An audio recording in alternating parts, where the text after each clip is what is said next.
Hello friends, स्वागत है आपका होनहार माइंड के यूट्यूब चैनल पे।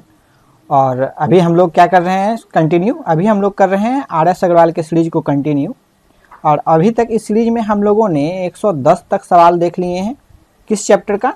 10A नवीन अंकगणित RS अग्रवाल का परसेंटेज चैप्टर। और आज हम इस वीडियो में करेंगे 111 से लेके 120 तक के सवाल। तो चलिए ज़्यादा समय ना खराब करते हुए आते हैं आज के पहले सवाल पे। तो चलिए 111 नंबर सवाल पढ़ते हैं। 111 नंबर सवाल है कि नताशा अपनी मासिक वेतन का 45% खरीदारी पर खर्च करने का निर्णय लिया। देखिए, उन्होंने किया नहीं, निर्णय लिया। ठीक है, 11,475 रुपये खर्च करने के बाद उसे ज्ञात हुआ कि यह धन उसके द्वारा खर्च किए जाने वाली धनराशि का 60% था। नताशा का वेतन कितना है? तो जो सवाल बोल रहा है हम लोग सबसे पहले वैसे करते हैं। मान लेते हैं कि नताशा का वेतन x है। ठीक है, 45% खर्च करने का निर्णय लिया ना, मतलब 45% खर्च। 45% को हम लोग क्या लिखते हैं? 9/20 फ्रैक्शन में। कैसे लिखे हैं अभी तक आप लोग समझ चुके होंगे। और फिर क्या उसे पता चला कि 11,475 रुपये यदि खर्च कर दिए, लेकिन जो खर्च करने का सोचा था, मतलब अपने वेतन का 45% जो खर्च करने का सोचा था, 45% 9/20 इसलिए लिखें क्योंकि 5% को लिखते हैं 1/20 और यहाँ पे 45 है तो 9 गुना तो 9/20। ठीक है, तो जो उन्होंने खर्च करने का निर्णय लिया था उसका तो ये मात्र 60%, और 60% को क्या लिखते हैं? 3/5। कौन सा 60% था? 11,475 रुपये। तो इसको बराबर कर देते हैं। अब चलिए पहले तो इसको भाग दे देते हैं इससे। 9 से 1 9, 9 दूनी 18, 9 सती 63, 9 बचे 45। फिर 3 से काटते हैं, 3 चौक 12, 3 दूनी 6, 3 पचे 15। इधर 425 आया है, ऊपर इधर कुछ नहीं बचा, नीचे है 20 पचे 100। यहाँ पे आप लोगों को थोड़ा ध्यान देना होगा कि नीचे है 20 पचे 100। तो आप ऐसे मल्टीप्लाई कीजिए कि x बराबर डायरेक्ट हो गया 425, और नीचे का जो 100 था, 20 गुना 5 100 था, वो डायरेक्ट उधर जाके गुना हो जाएगा और यहाँ पे आ जाएगा 00। तो कितना इसका वेतन हो गया है? 42,500 रुपया, मतलब ऑप्शन सी। चलिए आते हैं 112 नंबर सवाल पे। पहले जब भी आप वीडियो देख रहे हैं तो उसी समय आप पहले वीडियो को पॉज करें, सवाल को पढ़ें, उसे खुद से बनाने का प्रयास करें, फिर वीडियो देखें, तो आपको ज़्यादा समझ में आएगा और कुछ सवाल आप खुद से भी बना सकेंगे। 112 नंबर सवाल है कि मिस्टर अग्रवाल ने अपने धन का 30% भाग अपनी पत्नी को दिया तथा शेष धन का आधा, जो भी उसके पास धन बचा पत्नी को देने के बाद, उसका आधा जो है किसको दिया? अपनी पुत्री को। अब फिर जो धन बचा उस धन को अपने 5 पुत्रों में बराबर बराबर बांट दिया। यदि प्रत्येक पुत्र मतलब लड़के को 14,000 रुपये मिले तो उनके पास कुल कितना धन था? देखिए, ऐसे सवालों के लिए देखिए एक बात बताइए कि मान लेते हैं कि उसके पास धन था x, वो 30% यदि अपनी पत्नी को दे देगा तो उसके पास बचेगा कितना? क्योंकि आगे तो बोल रहा था शेष धन का, तो 30% दे दिया तो उसके पास 70% बचेगा, और 70% को हम लोग क्या लिखते हैं फ्रैक्शन में? 7/10। अब ये हो गया पत्नी को देने के बाद, मतलब यहां तक का हम लोगों का हो गया काम, यहां तक के सवालों का। अब है कि शेष, ये उसके पास शेष बचा है, 30% देने के बाद 70% बचा था। शेष धन का आधा पुत्री को दे दिया। इसका आधा को क्या मतलब हुआ? 1/2, और 1/2 यदि पुत्री को दे दिया तो उसके पास बचेगा कितना? एक धन था, उसमें से आधा आप किसी को दे दिए तो आधा और बचा होगा, मतलब 1/2 और बचा होगा। ठीक है, और 1/2 जो बचा, बोला बचे हुए, देखिए यहां तक हो गया हमारा सवाल। अब है कि बचे हुए धन का, यही बचा हुआ धन था, इतना धन अपने 5 पुत्रों में बांट दिया, और प्रत्येक लड़के को कितना मिला? 14,000 रुपये। 14,000 मतलब कुल मिला के अपने पुत्र को वो कितना रुपया बांटा? 70,000। ठीक है, अब इसको काटते हैं। देखिए 7 से 2 बार में, मतलब 2,000 यहाँ पे होगा। देखिए 5 गुना 2 10 हुआ। ठीक है, और यहाँ पे नीचे है 20। ठीक है, पहले ये 3 जीरो लिख देते हैं हम लोग, गुना 20। तो मतलब इसको करेंगे तो 2 गुना इस पे कितना शून्य? 5, मतलब कि ऑप्शन बी। तो 112 नंबर हो गया है। चलिए आते हैं अगले सवाल पे, और अगला सवाल भी आप पहले खुद से करने का प्रयास कीजिए, फिर वीडियो देखें। अगले सवाल में है कि एक स्कूल में छात्राओं का 1/5 भाग तथा छात्रों का 1/4 भाग 12 वर्ष से कम आयु के हैं। यदि विद्यालय में कुल 1,000 विद्यार्थियों तथा इनके 2/5 भाग छात्राएं हो, ठीक है, तो 12 वर्ष तथा उनसे अधिक आयु के प्रतिशत विद्यार्थी हैं। कितने प्रतिशत हैं मतलब, ठीक है। तो देखिए विद्यार्थी में कुल कितना है, कुल है 1000 विद्यार्थी, तो हम लोग लिखते हैं कि 1000 है वहां पे स्टूडेंट, ठीक है।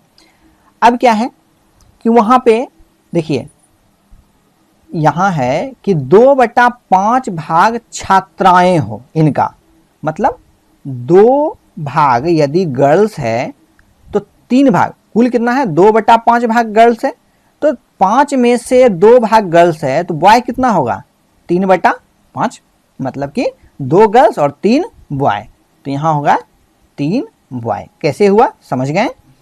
अब देखिए इसका मतलब कि 2 भाग यदि गर्ल्स है, 1000 का कुल मिला के कितना भाग करना है 5 भाग, 5 भाग में से यदि करते हैं, देखिए 1000 का 5 भाग करते हैं तो कितना आता है 200, क्योंकि दोनों जोड़ते हैं पहले, तो 3 2 5, यहां भी आप देख सकते हैं 200। तो उनमें से लड़की कितना है 2 गुना, मतलब कि 200 दूनी 400, और लड़का कितना है 3 गुना, 3 दूनी 600। देखिए लड़की और लड़का जोड़ के 1000 हो गया। हाँ चलिए अब है कि छात्राओं का 1/5 भाग, और इसका करना है 1/5 भाग, 1/5 भाग 400 का कितना आएगा 80, ठीक है। अब है कि छात्रों का 1/4 भाग, और इसका यदि 1/4 भाग करेंगे तो कितना आएगा 150, ठीक है। ये क्या है 12 वर्ष से कम के हैं, ये जो है ये है 12 वर्ष से कम, ठीक। सवाल पूछ रहा था कि 12 वर्ष तथा उससे अधिक आयु के कितने प्रतिशत विद्यार्थी हैं। देखिए 150 और 80 कुल मिला के हुआ कितना 230, 230 स्टूडेंट जो है वो 12 वर्ष से कम के हैं।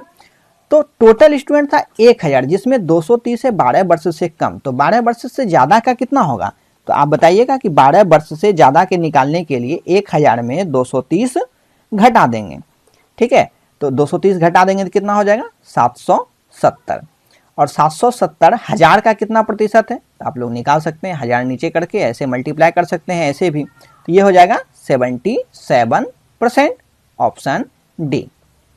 चलिए आते हैं अगले सवाल पे, और 114 नंबर सवाल है कि दिया है कि ए की आय का 10% बराबर बी की आय का 15% बराबर सी की आय का 20%। यदि ए बी तथा सी की कुल आय का योग 78,000 हो तो बी की आय कितनी है। तो ऐसे सवालों के लिए चलिए जैसा बोल रहा है बस हम लोग वैसा करते हैं। क्या बोला, ए का 10%, 10% मतलब 1/10 बराबर है क्या किसके, बी का 15%, और 15% मतलब 3/20, और ये बराबर है सी का 20%, मतलब सी का 1/5। तो चलिए अब इसको पहले ए और बी को सॉल्व करेंगे, ठीक है, और फिर बी और सी को सॉल्व करेंगे। कैसे, तो चलिए पहले ए और बी को सॉल्व करते हैं। यहाँ पे कि देखिए यदि इस दोनों को हम देखें सिर्फ, ठीक है, सिर्फ अभी हम लोगों को देखना है किसको, ए और बी को, ठीक है। तो चलिए देखिए कि ए बटा बी कर देते हैं तो क्या होगा, देखिए बी वाला यहीं छूट गया था तो 3/20। अब देखिए ए के साथ जो ये है कांस्टेंट वाला ये उधर जाएगा तो ये पलट जाएगा, मतलब 10/1 हो जाएगा, तो इसको लिख सकते हैं 3/2, ठीक है। अब चलिए अब सॉल्व करते हैं हम लोग किसको, अब सॉल्व करते हैं बी और सी वाले को, ठीक है। तो अब देखिए यहाँ पे आप लोग लिख सकते हैं b/c, तो सी वाला वहीं रह जाएगा 1/5, और बी का उधर जाके पलट जाएगा, मतलब 20/3, तो 5 चौक बराबर क्या लिख सकते हैं 4/3। अब जब ये रेशियो में आ गया है तो रेशियो में आप लोग निकाल सकते हैं कैसे, कि A/B, फिर यहाँ लिखेंगे B/C, B के सामने C, और इसको इसके लिए क्या है कि देखिए A का मान यहाँ 3 है, ठीक है, यहीं पे हम लोग लिख देते हैं, A की जगह क्या है 3, और B की जगह क्या है A के साथ वाले में 2, तो यहाँ पे आएगा 2, ठीक है। अब B और C वाले को देखते हैं, B और C, तो B का मान है 4 तो यहाँ आएगा 4, और C का मान है 3 तो यहाँ आएगा 3। अब देखिए इसको आप लोग कर देना है गुना आप लोगों को, तो यहाँ कुछ नहीं है तो ये वाला अंक यहाँ आ जाएगा, और यहाँ खाली जगह है तो यहाँ भी ये वाला अंक आ जाएगा, मतलब सामने वाला। तो 4 तिया 12, 4 दूनी 8, 3 दूनी 6, 2 से काट देते हैं, 2 6 बार में, 4 बार में और 3 बार में। तो 6 4 10 3 13। तो 13 का रेशियो का मान कितना दिया हुआ है? 78,000। पूछ किसका रहा है? बी का। तो एक का मान क्या होगा? 13 6 बार में, मतलब 6000। एक का रेशियो का मान आया, हम लोग ये मिटा देते हैं। तो एक का मान आया कितना? 6000। और निकालना किसका है? बी का। तो बी कौन सा है? ये बीच वाला 4, मतलब 4 बराबर क्या हो जाएगा? 24,000। ठीक है, मतलब ऑप्शन सी। चलिए आते हैं 115 नंबर सवाल पे। और 115 नंबर सवाल है, देखिए ये तो सवाल बहुत बड़ा है, लेकिन चलिए बनाते हैं हम लोग। कि मोहन अपनी कुल संपत्ति अपनी पत्नी, 3 पुत्रों, 2 पुत्रियों तथा 5 नाती नातिनों में इस प्रकार वितरित की कि प्रत्येक नाती नातिन को प्रत्येक पुत्र का 1/8 भाग, प्रत्येक पुत्री का 1/10 भाग मिले। यदि पत्नी को उसके पुत्रों एवं पुत्रियों के कुल भाग का 40% मिले, यदि प्रत्येक पुत्री को 1,25,000 मिले हो, तो उसकी पत्नी एवं 3 नाती नातिनों को कुल कितना धन मिला? चलिए बनाते हैं। कैसे? देखिए क्या बोल रहा है, एक उसकी वाइफ होगी और उसके बाद क्या है? 3 पुत्र है, मतलब 3 क्या होगा? उसका सन होगा, पुत्र। उसके बाद क्या बोल रहा है? 2 पुत्री है, 2 क्या है? उसका डॉटर है। और 5 नाती नातिन है, 5 ग्रैंडसन है, सन या डॉटर। ठीक है, अब देखिए बोला इस प्रकार वितरित किया कि प्रत्येक नाती नातिन को प्रत्येक पुत्र का 1/8 भाग मिला। मतलब यदि ग्रैंडसन को 1 मिला है तो पुत्र को 8 मिला होगा, तभी इसका 1/8 भाग इसको मिला। तथा प्रत्येक पुत्री का 1/10, मतलब इसको 1 मिला है तो पुत्री को कितना मिला होगा? 10। समझ रहे हैं कैसे? पुत्री को 10 मिला तो इसका 1/10 ये, और पुत्र को 8 मिला तो इसका 1/8 1। ठीक है, चलिए ये 1 का वैल्यू है, मतलब एक पुत्र को, एक पुत्री को और एक ग्रैंडसन को। ठीक है, अब आगे पढ़ते हैं कि उसकी पत्नी को उसके पुत्रों एवं पुत्रियों के कुल भाग के, ये देखिए ये तो 1 यूनिट का आया है सबका। ठीक है, ये मतलब 1 आदमी का, एक आदमी का। लेकिन क्या बोल रहा है कि उसकी पत्नी को उसके पुत्रों एवं पुत्रियों के कुल भाग का 40% मिला। तो ये बताइए 2 पुत्र है तो उसको कितना मिला होगा? 20। और 3 पुत्री है तो कितना मिला होगा? 24। तो कुल मिला के पुत्र और पुत्री को कितना मिला? 44। तो वाइफ को कितना मिला है? 44 का कितना? 40%। और 44 का 40% कितना होता है? 17.6। डायरेक्ट आप इसको 4 से गुना कर सकते थे, एक डेसिमल लगा के। ठीक है, ये आया। चलिए अब आगे सवाल पढ़ते हैं कि यदि प्रत्येक पुत्री को 1,25,000 मिले हो, एक पुत्री को यदि बताइए कि 1,25,000 मिला तो 2 पुत्री को कितना मिला होगा? कितना हो जाएगा? 2,50,000। कैसे? 1,25,000 से गुना 2। ठीक है, तो अब बोल रहा है कि तो उसकी पत्नी एवं 3 नाती नातिनों को कुल कितना धन मिला? देखिए पत्नी को तो मिला है कितना? पत्नी को मिला है ये 17.6। ठीक है, 17.6। और एक नाती को कितना मिलता है? नाती नातिन को 1। तो 3 को कितना मिलेगा? 3। तो कुल मिला के कितना हो गया? पत्नी को और नाती नातिन को, पत्नी को और नाती नातिन को, मतलब पत्नी का ये हो गया 17.6 और नाती नातिन को 3। ठीक है, 3 नाती नातिन को 3। तो कुल मिला के इसके पास धन हो गया है कितना? 17.6 प्लस 3, मतलब कि 20.6। ठीक है, और इसका मान निकालना है। और देखिए लेकिन यहाँ पे हम लोगों को पता है क्या? ये देखिए कि 20 का मान, 2 पुत्री का 20, और 20 का मान कितना दिया हुआ है? 20 का मान दिया हुआ है 2,50,000। तो आप लोगों को 20.6 का निकाल देना है। ठीक है, इसको यदि आप लोग निकालिएगा तो कैसे होगा? ऐसे आप लोग कर सकते हैं कि 2,50,000, ठीक है, बटे 20, 1 का निकल जाएगा। और 20.6 का निकालना है तो 20.6, और डेसिमल खत्म करेंगे तो नीचे 1 0 1 0 1 0 खत्म हो गया। अब 2 से काटिए, 2 से 1 0 3, तो 25 गुना 103 कितना होगा? 25750, मतलब ऑप्शन बी। समझ में आ गया होगा। इस पर्टिकुलर इस सवाल को आप लोग कम से कम 3 बार देखेंगे, ठीक है। चलिए आगे आते हैं, मतलब 116 नंबर सवाल पे, कि एक कॉलेज के सभी छात्रों में से 12% छात्रों की रुचि खेल में है, ठीक है। कुल छात्रों के 10% की रुचि गायन में है, और तथा कुल छात्रों की 3/4 की रुचि नृत्य में है। देखिए यहाँ परसेंट में दिया हुआ है, यहाँ परसेंट में दिया हुआ है, लेकिन यहाँ दिया 3/4, मतलब 3/4, और 3/4 को परसेंट में क्या लिखते हैं? 75%। आप लोगों को पता होगा। तो चलिए, इसका डांस में है। शेष 15 नृत्य की रुचि, मतलब 15 छात्रों की रुचि किसी गतिविधि में नहीं है। कॉलेज में कुल कितने छात्र हैं? ठीक, तो अब देखिए 12% किस में है? खेल में, मतलब प्लेइंग में है 12%, और 10% है गायन में, सिंगिंग में है 10%। कुल छात्रों का 3/4 है किसमें? नृत्य में, डांसिंग में है कितना? 75%। अब देखिए ये टोटल परसेंटेज जोड़िए आप लोग, तो टोटल परसेंटेज कितना? 75 10 85 10 95 2 97% हो गया। ये खेल से जुड़ा हुआ है।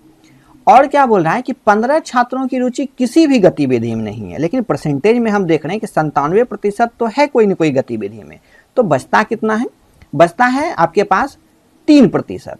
3% का किसी भी खेल में नहीं है, लेकिन डिजिट में दिया हुआ है कि 15 छात्र, मतलब 3% बराबर कितना है? 15। तो 1% बराबर क्या है? 5। तो कॉलेज में कुल कितने छात्र हैं? 100%। जब भी प्रतिशत होता है 100 पे, तो 1% बराबर 5, तो 100% बराबर 500, ठीक है, ऑप्शन बी।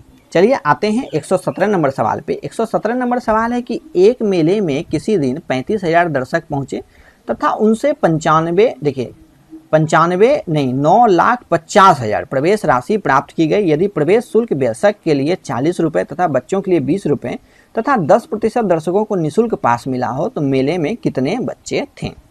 तो देखिए सबसे पहले तो 3500 दर्शक पहुंचा है, ठीक है, 35,000। अब देखिए 35,000 में 10% जो है वो तो निःशुल्क है। इसका 10 मतलब पेड कितना है? सिर्फ 90%, मतलब 9/10। और ये कितना होता है टोटल? ये होता है 31,500। इसका 90% करेंगे तो मतलब ये जो है ये आपका पेड है, मतलब इन्होंने पैसा पे किया है। इसमें बच्चे भी हैं और वयस्क भी हैं। चलिए तो आगे है कि देखिए प्रत्येक, क्या बोल रहा है? प्रत्येक बच्चों के लिए 20 रुपये हो। तो मान लेते हैं कि बच्चा X है और इसके लिए 20 रुपया है। और देखिए, और जब ये है 20 रुपया, तो वयस्क कितना होगा? तो वयस्क होगा कि टोटल था 31,500, उसमें से X बच्चा था, तो वयस्क बचा -X। इसको गुना कर देंगे 40 से, ठीक है। अब इन दोनों से जो आय प्राप्त हुआ, X बच्चा 20 रुपया की दर से कितना पैसा दिया, प्लस 31,500 माइनस X वयस्क 40 रुपये के हिसाब से जो पैसा दिया, उसको जोड़ के कितना हो गया? 9,50,000, ठीक है। इसको मल्टीप्लाई करेंगे तो 20X प्लस, ये देखिए इसको मल्टीप्लाई करने पे कितना आ गया है? ये आ गया आपका 12,60,000 माइनस 40X बराबर ये आ गया 9,50,000, ठीक। अब इसको चलिए देखिए सॉल्व करते हैं। तो ये कितना है? 40X और ये है 20X। इसमें क्या हो जाएगा? ये हो जाएगा आपका 20X घट के, ये माइनस में आएगा। लेकिन ये देखिए 9,50,000 में 12,60,000 घटाएंगे तो ये भी आपका आएगा माइनस में कितना? 3,10,000। माइनस माइनस खत्म, 0 से 0 खत्म, और 2 से यदि इसको काटेंगे तो ये आएगा कितना? 15,500। ये आ गया बच्चा, मतलब X। तो देखिए बच्चा ही पूछा था, तो बच्चा आ गया ऑप्शन बी 15,500। चलिए 118 नंबर सवाल है कि किसी विद्यालय में लड़के तथा लड़कियां 3:2 के अनुपात में है। यदि 20% लड़के तथा 30% लड़कियां छात्रवृत्ति लेने वाले हो, तो छात्रवृत्ति ना लेने वाले विद्यार्थियों का प्रतिशत कितना है? तो पहले जो बोल रहा है वो लिख लेते हैं। एक तो बॉय है और गर्ल है, ये 3:2 में है। तो इसका देखिए परसेंटेज निकालना है, तो इसको हमेशा 100 के टर्म में रख लेते हैं। ये भी देखिए अभी भी 3:2 के रेशियो में है, ठीक है। तो बोल रहा है 20% लड़के और 30% लड़कियां, मतलब ये 20% और ये 30% क्या है, छात्रवृत्ति लेने वाले हों। तो छात्रवृत्ति ना लेने वाले विद्यार्थियों का प्रतिशत, तो डायरेक्ट देखिए हम लोग छात्रवृत्ति ना लेने वाले निकालते हैं। 20% लड़के यदि छात्रवृत्ति ले रहे हैं तो कितने छात्र नहीं ले रहे हैं, 80%। तो यहाँ हम लोग कर देते हैं 80%, और 300 का 80% कितना होगा, 240, ठीक है। 30 देखिए 10% 30 और गुना 8। अब देखिए 30% लड़कियां छात्रवृत्ति ले रही है, और तो कितना नहीं ले रहा है, 70% नहीं ले रही है। तो 70% इसका कितना होगा, 140। मतलब टोटल कितना नहीं ले रहा है, ये ले रहा है 380 जो है छात्रवृत्ति ना लेने वाले। लेकिन ये प्रतिशत निकालना है। कुल स्टूडेंट कितना था, देखिए 300 लड़का 200 लड़की मतलब 500, और इसका प्रतिशत यदि निकाल दें हम लोग तो क्या हो जाएगा, 5 से भाग देते हैं, 5 सत्ते 35, 3 5 6 30, मतलब कि 76%। चलिए आते हैं 119 नंबर सवाल पे। और 119 नंबर सवाल है, किसी परिवार के चावल, मछली तथा खाद्य तेल पर किए जाने वाले व्यय 12:17:3 के अनुपात में है। तो इन वस्तुओं के मूल्यों में क्रमशः 20%, 30% तथा 50% की वृद्धि हो जाती है। अब जो बोल रहा है हम लोग लिख लेते हैं। ये है 12, ये है 17 और ये है 3। अब चूंकि फिर बताए हैं कि यदि जो है ये परसेंटेज में है तो सबको 100 के टर्म में बना लेते हैं। ये 120, ये 170 और ये 30। देखिए सब में 10 से गुना कर दिए, मतलब इससे रेशियो पे कोई प्रभाव नहीं पड़ेगा। इसमें 20% का वृद्धि हो गया, 20% का वृद्धि हो जाएगा, 20% का, तो कितना हो जाएगा, 6/5, और 6/5 मतलब क्या हो गया, ये हो जाएगा 144। 170 में 30% का वृद्धि होगा, 30% का जो है ये वृद्धि हो जाएगा, ये भी वृद्धि हो रहा था। तो ये कितना हो जाएगा, मतलब 13/10, मतलब ये हो जाएगा आपका 221, 17 गुना 13। अब देखिए इसमें है 50% का वृद्धि हो जाना, 50% का वृद्धि हो जाना, मतलब कितना हो जाएगा, ये हो जाएगा 3/2, तो ये हो जाएगा 45। तो कुल व्यय में कितनी वृद्धि है, देखिए पहले 120 और 170 और 30 कितना हो गया, 320 रुपया। पहले खर्च होता था 320 रुपया, लेकिन अब कितना खर्च हो रहा है, अब जोड़िए, देखिए 5 1 6 4 10 0 1 5 2 7 4 11 का 1, बाकी 1 3 और 1 4। अब खर्च हो रहा है 410 रुपये। कितना बढ़ गया है, अब बढ़ गया है 90 रुपया। कितने में से, 320 रुपये में से। और इसका यदि हम लोग परसेंटेज निकालेंगे तो क्या आएगा, गुना 100 भी होगा परसेंटेज निकालने के लिए। तो ये होगा 28.1/8%, मतलब ऑप्शन कौन सा, डी। आते हैं आज के लास्ट सवाल पे। और लास्ट सवाल हमारा कह रहा है कि यदि ए की आय का 5% बराबर बी की आय का 15% तथा बी की आय का 10% बराबर सी की आय का 20% हो, तो बी की आय 8000 हो, तो तीनों की कुल आय कितनी है। ठीक, ये सवाल मैं आप लोगों के लिए छोड़ रहा हूं होमवर्क के रूप में। इसका जवाब आप लोगों को कमेंट बॉक्स में देना है। ये कैसे बनेगा, इसके लिए आप कहाँ देखेंगे, देखिए अभी तुरंत हम आपको बताए हैं कौन सा सवाल, ये है आपका, देख लेते हैं हम लोग, ये है 114 नंबर सवाल की तरह बिल्कुल सेम 120 नंबर। आप इसको ट्राई कीजिएगा घर पे, ठीक है। चलिए, तो उम्मीद करते हैं आपको ये वीडियो लेसन अच्छा लगा होगा। यदि आपको अच्छा लगा है तो लाइक करें, दोस्तों के साथ शेयर करें और चैनल को भी सब्सक्राइब करें। तब तक के लिए पढ़ते रहिए, धन्यवाद।